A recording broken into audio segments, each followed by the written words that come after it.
If you think Shawshank Redemption is the best prison break story, wait until they make a movie about Yoshie Shiratori. This guy escaped not once, not twice, but 4 times from 4 different prisons. And he didn't do it for the thrill. He did it to fight for justice. Yoshie Shiratori, born in 1907 in Aomori, Japan, lived a regular life as a factory worker until a string of bad luck landed him in prison. Little did the authorities know, they were about to meet the guy who would turn prison into a revolving door. Shiratori wasn't your typical prisoner. He didn't escape to chase freedom or glory. He escaped because he believed he was unjustly sentenced to life for a crime he didn't commit. And when you're facing a life sentence for something you didn't do, you either accept it or pull a Yoshi and break out. And break out he did 4 times from some of Japan's toughest prisons. Each escape embarrassed the authorities, grabbed headlines, and cemented his place as Japan's ultimate escape artist. Let's dive into the details. Aomori Prison, 1936. In 1936, Yoshie Shiratori was thrown into Aomori Prison for a murder he swore he didn't commit. While most people would have accepted their fate, Shiratori wasn't about to roll over. He decided to take things into his own hands. Aomori Prison wasn't exactly top-notch security. The guards didn't see Shiratori as a threat, which was a huge oversight. After just 3 months, Shiratori found his escape route, a small wire from a bathing bucket. While most would have overlooked it, he turned it into a makeshift lockpick. Timing it perfectly, he took advantage of a 15-minute patrol gap every winter morning.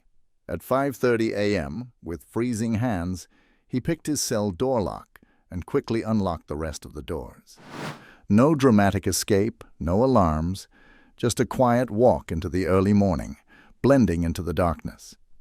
By the time the guards checked his cell, they thought he was still there, asleep under his futon. Little did they know it was just a pile of floorboards. It wasn't until the next day that they realized they'd been duped, and by then Shiratori was long gone. Unfortunately, his freedom didn't last long. Just 3 days later, he was caught trying to steal supplies from a hospital and was quickly thrown back in prison, this time with a life sentence for both the original crime and his daring escape.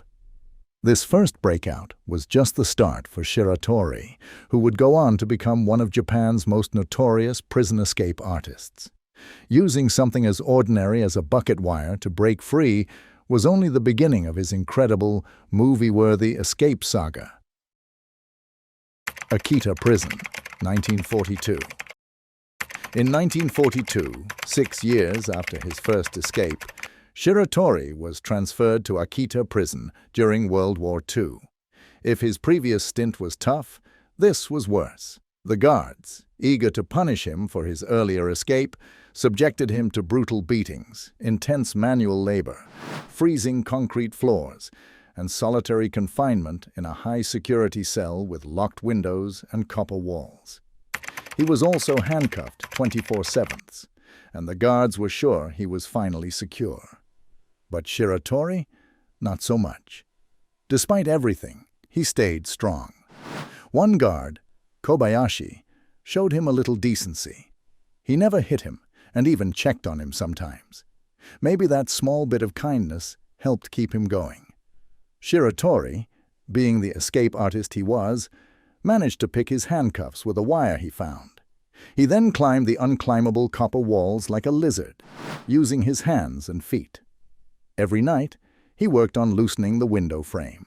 Finally, on a stormy night, he slipped out during the rainstorm, using the sound to cover his tracks. Just like that, Shiratori disappeared. But the twist came 3 months later. On September 18, 1942, he showed up at the home of Kobayashi, the one guard who treated him well. Looking ragged and desperate, Shiratori asked for food and explained his escape wasn't just about getting out. It was about exposing the brutality of the prison system. He wanted reform, and he thought Kobayashi could help. Unfortunately, while Shiratori was in the bathroom, Kobayashi called the police. His grand plan crumbled, and he was arrested again. This second escape earned him an extra 3 years on top of his life sentence. Instead of being sent to a Tokyo prison, as he requested, Shiratori was shipped off to Abashiri Prison in Hokkaido, the coldest, most secure prison in Japan. No one had ever escaped from there. But of course, Shiratori wasn't just anyone. Abashiri Prison, 1943. Yoshie Shiratori's story is like something straight out of a prison break movie. Abashiri Prison, located on Japan's northernmost island, was a place so brutal that the freezing temperatures and snowstorms alone could kill you if the guards didn't. That is. If that wasn't enough, the bears in the surrounding mountains surely would. It was a place designed to break men. The guards weren't playing around. They locked Shiratori in a fortified steel cell with handcuffs, leg irons, and windows so small even his escape artist skills couldn't get him through. They thought they had him this time, especially with those 20 kilograms handcuffs that took 2 metalworkers hours to remove. The best part? The metalworkers only showed up every few weeks. By then his wrist wounds were crawling with maggots, and the bath he got during these visits was his only shot at a wash. Day in, day out, he was forced to grovel for his meals, dragged down by the weight of his restraints. Yet, despite the freezing cold and constant misery, he didn't give up. As spring rolled around, he slowly regained his strength and hatched a wild plan involving miso soup. Every day, Shiratori saved a little miso soup and, every night, carefully splashed it on his handcuffs, leg irons, and the metal frame of the inspection window. The salt corroded the screws. After months, the screws finally loosened, and by summer, he had removed all his restraints. His final challenge? Squeezing through a window, too small for anyone else, he dislocated his own joints to slip through. One August night, a guard discovered a jaw-dropping scene in Shiratori's cell. The 20 kilograms handcuffs and leg irons were neatly on the floor. The futon was folded, and Shiratori was nowhere to be found. Shiratori had pulled off his third escape, becoming the only person to ever break out of Abashiri Prison. With the odds stacked against him in the harsh wilderness of northern Hokkaido, where freezing temperatures and wild animals threatened his life, the guards were sure nature would finish him off. However, his wife hoped Japan would lose the war to halt the manhunt. And in August 1945, her wish came true when the Americans occupied Japan. Amidst the post-war chaos, Shiratori not only survived, but thrived. The wilderness. 2 years on the run. After escaping from Abashiri, Yoshie Shiratori vanished into the wilds of Hokkaido, where most assumed he wouldn't survive. But Shiratori wasn't most people. For a year, he lived off the land, scavenging food, raiding farms, and surviving on crabs, rabbits, and berries. Despite the harsh conditions, wild animals, and bitter cold, he made it though his health steadily worsened after months of isolation. After 2 years in the mountains, Shiratori finally ventured into a nearby village, only to be shocked by what he saw. English signs, American soldiers, and a Japan that had surrendered a year earlier. Realizing there was no longer a need to hide, he started his journey south toward Sapporo. After 50 grueling days on the road, hunger led him to steal a tomato from a field.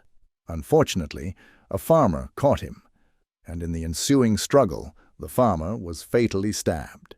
Shiratori was arrested, and, once identified, the authorities realized they had caught Japan's most notorious escape artist. Despite his claims of self-defense, he was sentenced to death by the Sapporo District Court in 1947 and sent to Sapporo Prison. Sapporo Prison, 1947. This time, they were determined to keep him contained. Shiratori was placed under constant surveillance with 6 armed guards, and his cell was even more fortified than before, with reinforced bars, windows, and doors. Openings were made smaller than his head, so there was no way he could slip out. The guards were so confident that they didn't even bother cuffing him. Shiratori, now older and weaker, had little hope of escaping, and his execution loomed near. But Shiratori had other plans. He had conditioned the guards to always look up, since his past escapes involved skylights and ceilings. But this time, his escape route wasn't up, it was down. The authorities, focused on the ceiling and windows, neglected to reinforce the floor. Over the course of a month, Shiratori slowly removed the floorboards and dug his way out using cutlery and a miso soup bowl.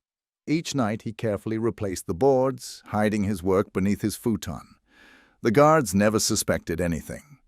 Shiratori started pretending he'd lost the will to live, spending more and more time lying in bed, refusing to get up. Each day, he stayed in bed longer, barely moving. After a couple of days of this routine, the guards finally had enough of his act. One morning, the guards entered his cell to discipline him for not responding to orders. But when they lifted the duvet, he was gone. Shiratori had pulled off his fourth prison escape, a feat that had now become legendary. The Unexpected Surrender, 1948. In 1948, the story took a surprising turn. Exhausted and now in his 40s, Shiratori had grown tired of running. While resting in the Kotoni neighborhood of Sapporo, a policeman sat down next to him for a smoke, unknowingly offering a cigarette to Japan's most infamous escape artist. This small act of kindness moved Shiratori to tears. After years of mistreatment, this gesture broke him, and he confessed his true identity. When he was arrested this time, things were different. The Sapporo High Court showed him sympathy, acknowledging his claim of self-defense in the farmer's death. Despite his numerous escapes, he had never harmed a guard. His death sentence was revoked, and he was given a 20-year sentence instead. He also requested a transfer to Tokyo, where the warmer climate suited him better, and this was granted. In Tokyo's Fuchu prison, Shiratori was treated kindly for the first time in his life. With no reason to escape, he accepted his fate and became a model prisoner. 14 years later, in 1961, he was released on parole and, for the first time, truly free. Shiratori returned to Aomori to reunite with his daughter, the only family he had left. His incredible escapes made him a folk hero in Japan, though for the prison system he remained an embarrassing legend. So what's the takeaway here? Never underestimate the power of a wire, a miso soup bowl, and sheer human will. Shiratori didn't just break out of prison, she defied fate. He escaped because he refused to be caged. If you're still here, drop a comment with your thoughts on this wild story. Like the video if you enjoyed it, and hit that subscribe button for more unbelievable tales. Thanks for watching, and see you next time.